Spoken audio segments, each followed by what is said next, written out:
So our topic tonight, the big general topic is why we do what we do, which is more complicated than it sounds. Meaning, on one hand, we do Torah and mitzvahs because we have to. There really isn't an option there. On the other hand, we often talk about the benefits of Torah and mitzvahs, how beautiful it is, Torah and mitzvahs. Are we simply supposed to do them robotically since we have to do them anyway? Or should we do them emotionally and with enthusiasm? But how are we supposed to be emotional and enthusiastic if really you got to do it anyway? How does that go together? And this really starts off here with the journey of Avram Avinu. Okay, with this first pasuk of Lech Lecha, mi'artzecha, mimoladetcha, mibeis avicha, el eretz asher arecha, v'eschol goy gadol, v'avorechecha, v'adat lo shmecha, v'yeh b'rocha, etc. It goes on. Now, believe it or not, this is listed as the first of Avram Avinu's 10 nisyonos. Avodas tells us that Avram Avinu was tested with 10 nisyonos. This one of Lech Lecha, mi'artzecha, mimoladetcha, mibeis avicha, of leaving the place you grew up, of leaving your family, leaving all these things, this is the first nisayon. Now, a variety of Mefarshim ask, wait, but Hakadosh Baruch Hu tells him, this is going to be l'hana oscha u'tovoscha. You are going to benefit from this trip greatly. Not only to benefit in the things that he mentions here that you might lose sometime when you travel. He says that a traveler sometimes has less children, sometimes has less money, sometimes has less of a good reputation. So these he promised him, right, that he's going to get all of those things. But even most and of all and foremost, he didn't have children till now. And Hashem told him, I'm going to make you a big nation. He says, here you're not going to have children. But when you go to the place that I tell you, you're going to have children. So Vishal Shechter is a very wonderful speaker I listened to sometime. He said, let's imagine for ourselves a second, a couple who, unfortunately, dealing with fertility issues for 10 years, right, and trying all these things, and suddenly their doctor calls them up and they said, I just found out that in Switzerland, there's a clinic that has what will fix your problem. They're able to have it so that you'll be able to have children like anybody else. But realize you're going to have to fly to Switzerland. Okay. And tickets are very expensive now. Okay. And you'll probably have to stay in a hotel. What do we care? Right? That's the best news we ever had in the world. Right? Why is that in your sight? There's going to be a big test for you. Why is it a big test? This is what they were dreaming about. And here you're told it's going to happen. So Vishal had a very beautiful thought, which really hits home a lot. He says, because the test was, would they then say, oh, that's really nice, but other people didn't have to go on some huge journey to have children. Other people get married to have children. Why did we have to go through decades of childlessness and now have to take some trip to the unknown in order to do it? That's in our minds oftentimes, so many times. Even when you have a Yeshua, even when HaKadosh Baruch Hu helps you with something, you know, okay, that's very nice, but other people didn't have to go through what I went through. The Tamimus, right? Yisalech lefanai ve'tomim, was, okay, now's the time that HaKadosh Baruch Hu sends the Yeshua. It says, okay? And not second-guessing and complaining that way is something you have to fight, is in your sight. That's one short approach. Just another important thing I wanted to mention, the Zera Kodesh, the Rav Shitzer, I think it is, said here, Avram Avinu, there are tests sometimes not just in Sur Meirah, in not doing the wrong thing. Sometimes you're tested in Asay Tov, in having to do the right thing. And here, the test Avram Avinu had to face was Hashem was speaking to him and sending him on this destiny, V'eschol Avoi Godol, and Avram Avinu knows where he came from. The Hartzecha mimoladetcha mibeis avicha was the worst of the worst. Terachs, idols incorporated, right? And all these things. And according to the different shittas in Chazal, at what stage he recognized the Kodesh Baruch Hu, at stage he separated from Avodah Zarah, but there are midrashim that say that this bothered him later in life, the years that he served Avodah Zarah. And the test would be a person will say, you got the wrong guy. Right? I can't do this because of where I come from. So very beautifully, Chastivka Rebbe brings down. I'll just read the Yiddish just because it's so nice the way it's said in terms of this test. I'm sorry. He says, right, that a person could end up thinking, who am I? Look at who my father is. Look at where I come from. Look at the family. Look at what I've done, right? And he says this happens to all of us sometimes, when there's an opportunity to do something, but we fall in different ways. And I think I'm not a person who can do that. So he says, in Yiddish, he says, Los lechop de alle Sachen, right? Lech Avodas Hashem Yisbarach mit darf sich mechazik sein. Lech Lecha, go. That's what Hakadosh Baruch Hu tells, right? And saying, I'm telling you to go, you go, right? Leave that to me. And that's the way it is. The Torah speaks to all of us at all times. There was Moshe Kubriner, one of the predecessors of the Slonim dynasty, said that even a Jew who's done the worst Avera in the world, if he doesn't know that what he has to do now is the next mitzvah, he hasn't stepped his foot over the threshold of Yiddishkeit. Meaning, the Torah there's no little asterisk there saying this applies only to tzaddikim. It doesn't say this applies only to Beinanim. It applies to Rishonim as well. Not that we can know if we are a Rosh or not, we shouldn't be spending our time on it, but even if I am, all 613 mitzvahs apply to me, and it's time to do a Lech Lecha, right, just to go. Now we get into our bigger topic. The Hachaim Hakadosh asks the same question, where he says, why is this a test? Right? Hashem promises him so many wonderful things that are going to be there. So he says the test was, is he going to do it because of all the benefits Hashem said he would get? Or is he going to do it purely because Hashem said so? Now this is very tricky, because it almost makes it seem as if Kadosh Baruch Hu, so to speak, Kaviyachol is trying to trick you. Right? He says, Avraham Avinu, go on this trip and you're going to become a great nation. You're going to have money. You're going to have family. You're going to have a reputation. And the question was, would Avraham Avinu plug into that and say, oh boy, I'm going on a trip to get all those things? Or would he plug into, Hashem told me to go to this place, and that's why I'm going. Okay, so the Hachaim Hakadosh, he said, in the words of the Pasuk also, because it starts off, Vayomer Hashem la'Avram. Now, we have a general rule that in speaking, Amira is Lashon Rakel.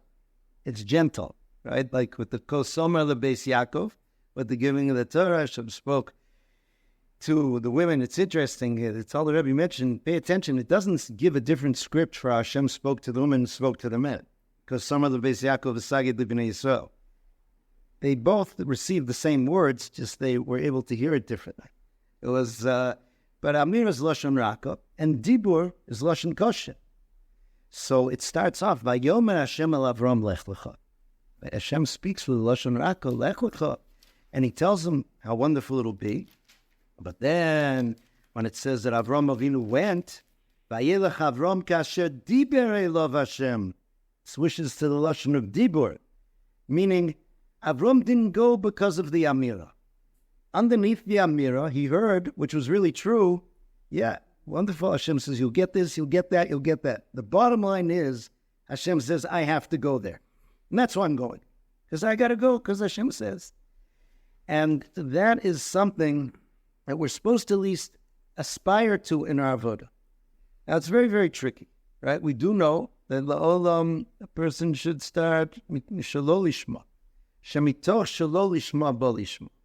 We do know that there's an idea, and Rav Dessler explained, you should try to at least have what's called a shalol lishma lishma, meaning I'm utilizing some motivation to get me to do the right thing, but the reason I'm using that motivation is because I really want to do the right thing. I just need help. The example that always comes to my mind, I had a friend who is a wonderful Talmud Chacham. So when he was in yeshiva, he's South African, and he said, South Africans like a good steak. He said, so I'd set a goal for myself in learning, and when I reached that goal, I would go and get myself a steak. Now, if he had the money to buy the steak, you could get the steak without the learning, right? It wasn't that he was learning for the steak, but he was just utilizing the steak to help him right? Stay on track and keep his enthusiasm up. That's what's called Shelo Lishma Lishma, right? That was the whole reason. It wasn't because your ultimate goal was to do the learning, just go buy the steak and go to sleep, right? That was what and how he used it. So this is what we find the Panim Yofos also speaks about this idea of trying to do Avodas Hashem because Hashem says so. Now, why does it give us so many, why did HaKadosh Baruch Hu give him so many lovely descriptions and discussions? So even, and this is a hard combination to have, we are supposed to do what Hashem tells us because Hashem tells us, and that's it. Right? And similarly, I'll just mention the Shem Shmuel. It's a longer piece. He brings a medrash that praises Avram Avinu's midah of chesed. That shows that he really adopted the midah of chesed just as HaKadosh Baruch Hu revealed it. For doing what? For burying Sarah Imenu. The Shem Shmuel asks, what was he supposed to do? Right? A husband's obligated to bury his wife. Not going to leave her in the backyard. You have to, and if you'll say, well, he went to all that effort to get Maras Machpelah, but he got that for himself as well. But he says, because Avram Avinu wasn't thinking of, okay, I'm doing this because this is my wife who I love so much. He said, I'm doing this because this is Ratzon Hashem. Now, what becomes tricky there is, so does that mean that Avram Avinu was an emotionless robot? He says, no, Lispod l'Sara of Livkosa. He cried over Sarah. He said a hesped over Sarah, explaining how precious she was to him. But when it comes to doing the right thing, that wasn't why he did the right thing. Okay? This is the tricky balance that we face. Sure, you made it to Israel. Just yesterday, Rabbi Hirschfeld said he didn't know if you were going to make it. Okay, Baruch Hashem, good news. Sorry, that's good news for people to tune into. So,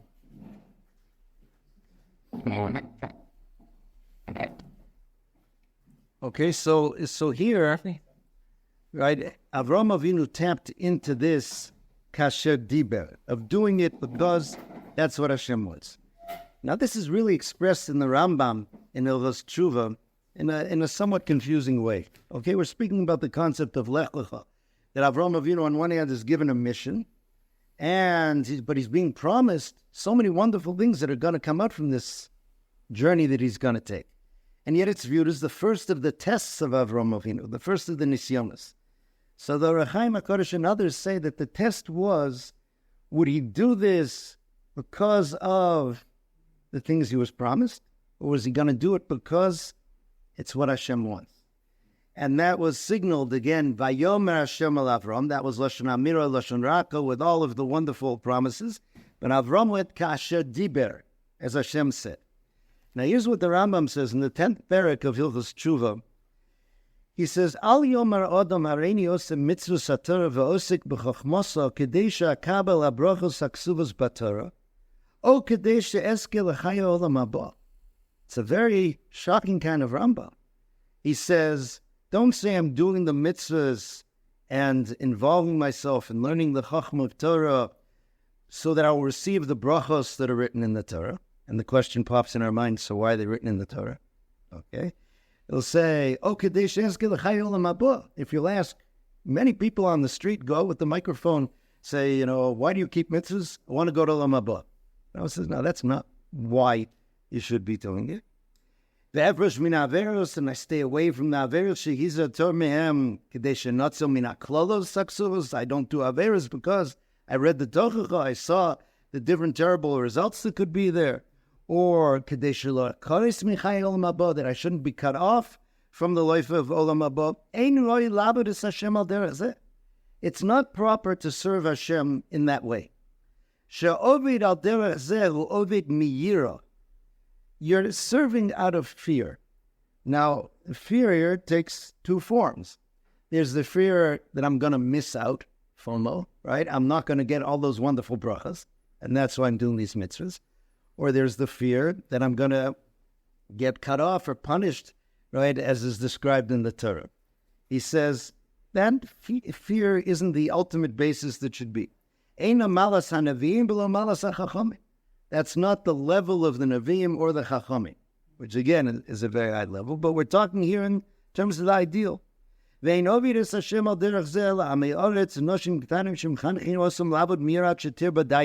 this is only for people who haven't learned much at the beginning until they learn more. Okay, so what is the form of serving me'ava?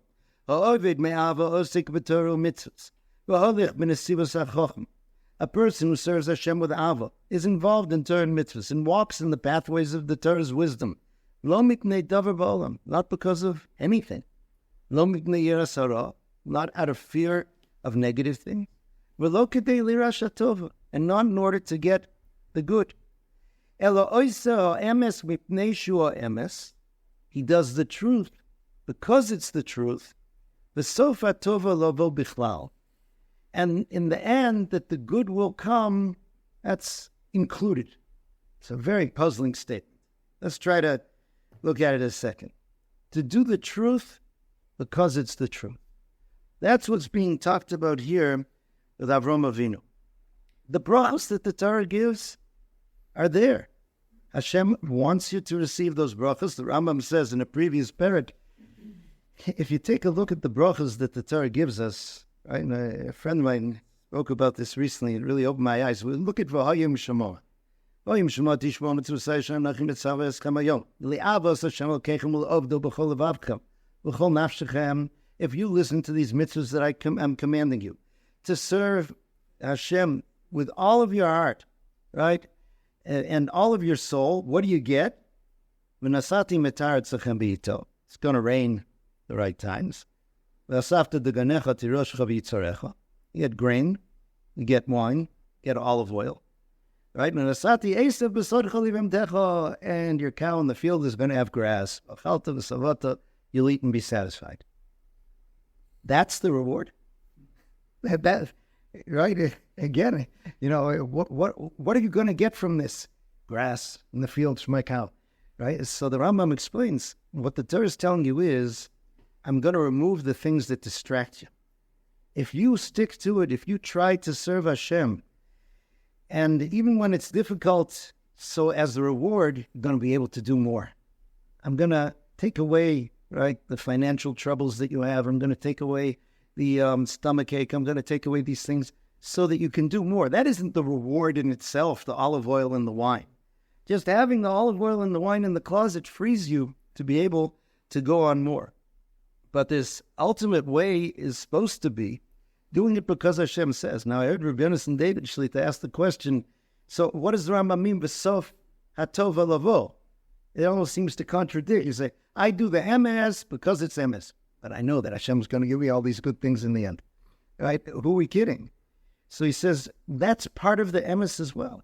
The fact that Hashem wants those who do His will to receive those blessings, that's also part of what Hashem wants. If He wants, I'm in. But that's not why I'm doing what I'm doing. I'll just give you a beautiful example. Someone I know said this at a hesped. It was a fascinating person I knew. His name was Robert Cooperman. He grew up in the Soviet Union under the communists. He was fortunate enough when he was young to have a connection with one of the last Hasidic Rebbe's who stayed under the communists, the Ribnitzer Rebbe. And that inspired him and his wife to keep a life of Torah and mitzvahs. And more astounding than doing that was already hard to do under the communist rule, he brought up his kids in Torah and mitzvahs. Now, it wasn't because they went and hid in a cave someplace. He was a public figure. He was a math teacher, and at times he was in charge of the math studies of an entire region. He was also an expert chess player. By the end of his life, he was classified as a grandmaster. And he wrote a chess column for a Russian newspaper. In Russia, chess is like baseball to Americans. They really follow it. They're very into it. And yet he was able to do this. Now, one of the things he did out of the many clever things, the problem would be when your kids became school age, once they entered into the communist schools, they would be lost. So when his child was born, he went back to college and he got a degree in special education.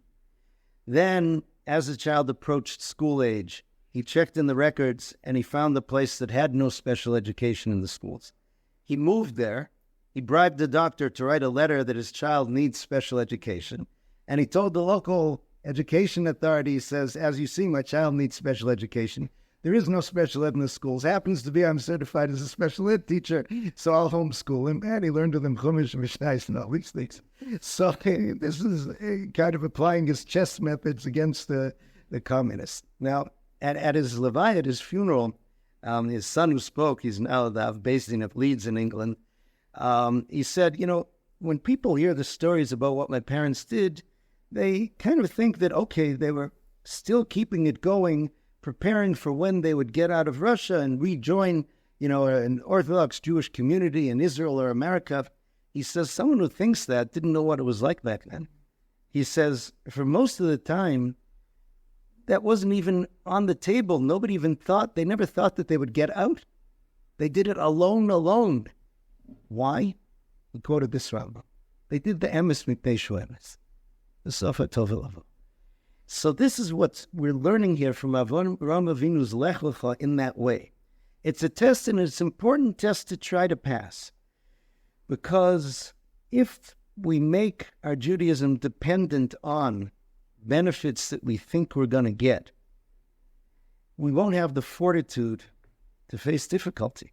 Avram Avinu went from this on to the other tests, and some of those were extremely difficult. But the root of it all is doing the emes mipnei ha'emes. Sometimes there is marketing, I call it, of Judaism that seems to imply all sorts of wonderful things are going to work out for you in this world. If only, right, you'll become Shomer Shabbos. If only you'll be from, right? You're going to have a wonderful family life. You're going to have a loving community. Your kids are going to be well behaved.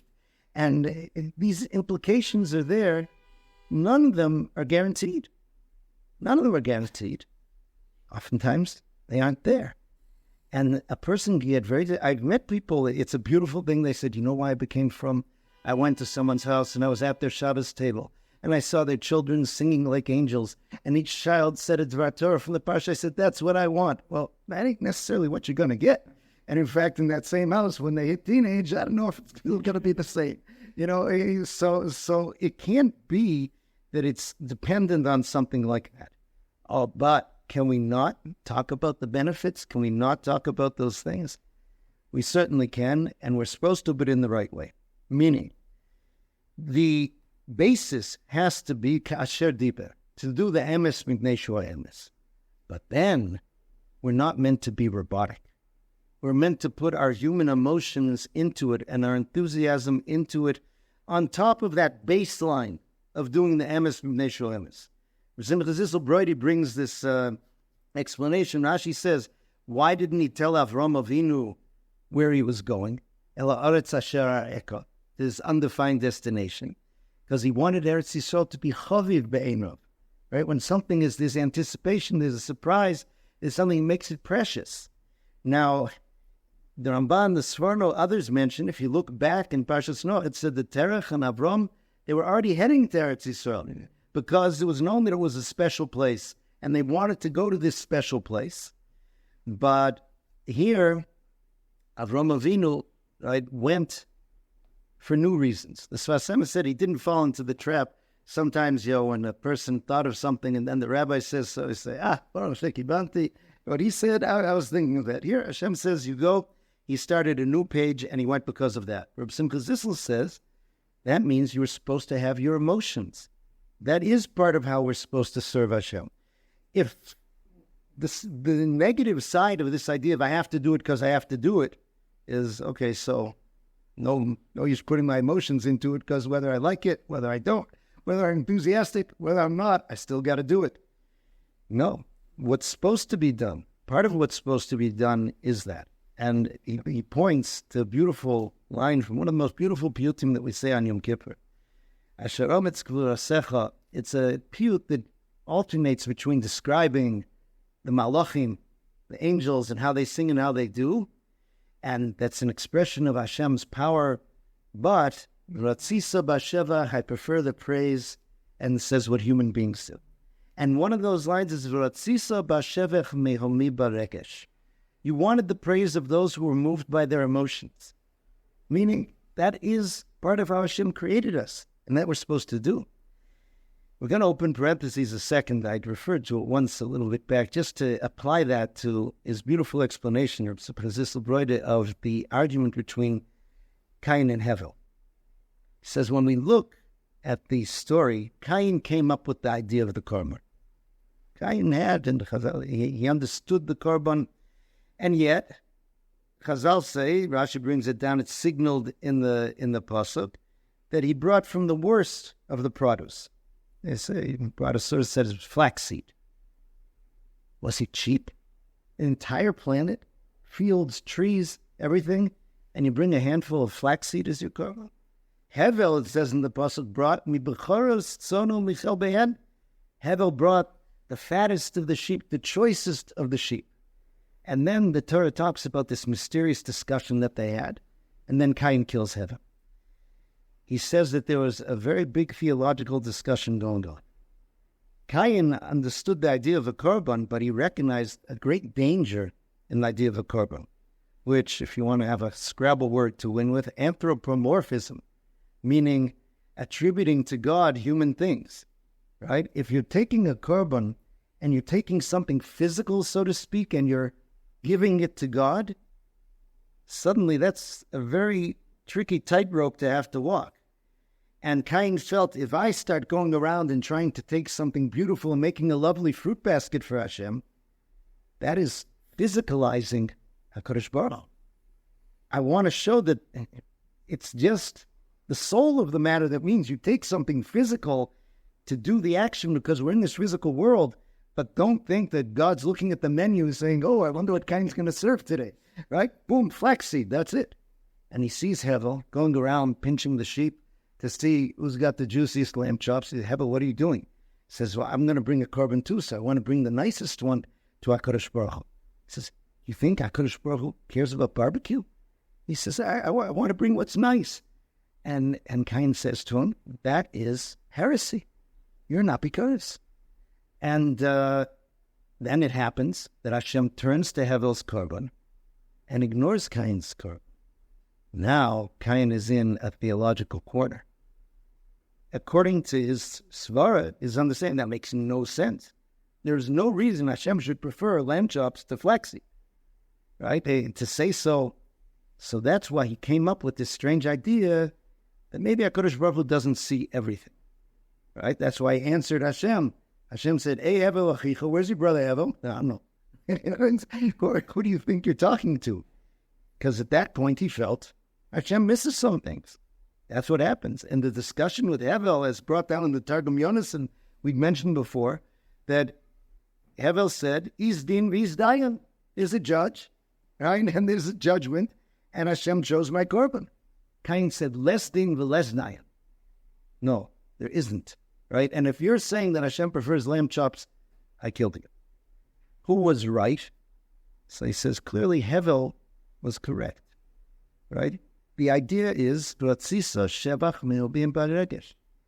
we are physical. We have our sense of what's beautiful. We have our sense of what's pleasing. And we're supposed to bring all of that into our Avodas Hashem. That's part of Zeh Keli V'Anveu. Anveu means esno'eh lefon of a mitzvah. So I'll make my mitzvahs beautiful.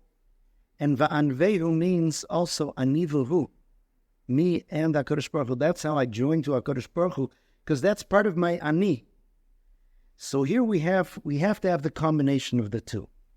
I do what I do because I have to do it. But I'm not meant to do it like a robot. I'm not meant just to say, doesn't make any difference, I have to do it.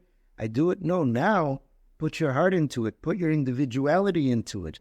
Put everything that you can into that mitzvah that you're doing. And this is the balance that we have to have.